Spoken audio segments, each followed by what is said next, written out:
Students, Assalamu alaikum. This is chemistry class for grade 8 and I am here Miss Zamansa, your chemistry teacher.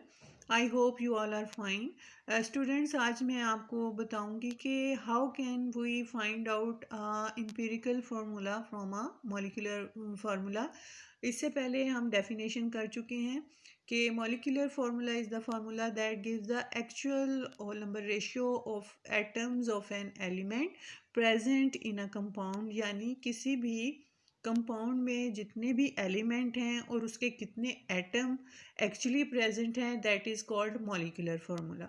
और जो actual formula हम use करते हैं chemistry में, जैसे water है H2O, ये मैंने फार्मूलाज कुछ लिखे हैं, ACl है, हाइड्रोक्लोरिक एसिड, हाइड्रोजन पर oxide H2O2, benzene C6H6 and glucose C6H12O6। यही आपने बार बार ये पढ़े भी होंगे।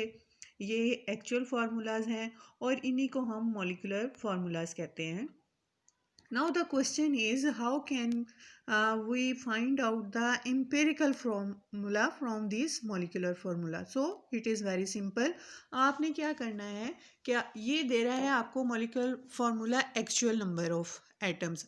अब आप क्या करेंगे, if you want to know the empirical formula of hydrogen peroxide, then you will divide these atom with table। जैसे आप मैथमेटिक्स में डिवीजन करते हैं कि कैंसिल करना है, तो आप H2O2 के ये जो हैं इसे 2 के टेबल से कैंसिल करेंगे, तो आप ये देख सकते हैं ये भी 2 से कैंसिल हो जाएगा और ये भी 2 से कैंसिल हो जाता है, तो बाकी 2 1s are 2, 2 1s are 2, 2 2 cancel हो गए।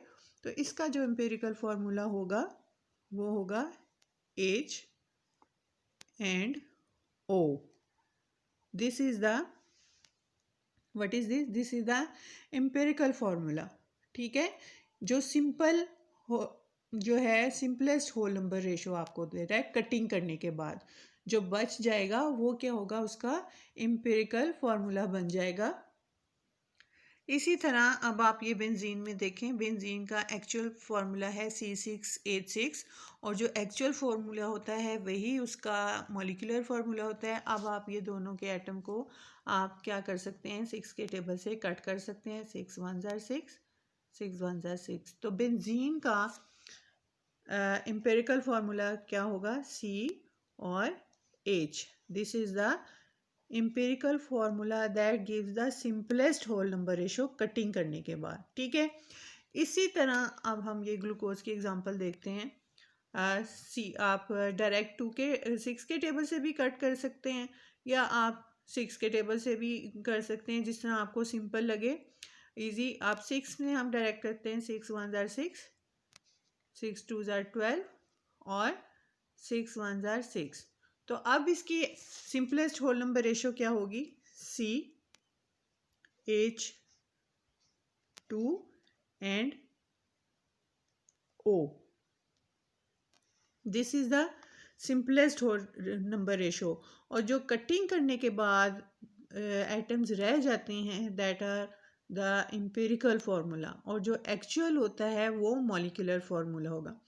और आपको पता है कि कटिंग का रूल है कि एक ही टेबल से जो है कटिंग होनी चाहिए। अब जैसे ये वाटर मॉलिक्यूल है, अगर मैं आपसे कहती हूँ कि इसका एम्पिरिकल फार्मूला लिखें, तो क्या होगा कि सेम जो उसका मॉलिक्यूलर फार्मूला है वही उसका एम्पिरिकल फार्मूला है, क्योंकि 2 और 1 ये कटिंग नहीं हो सकती।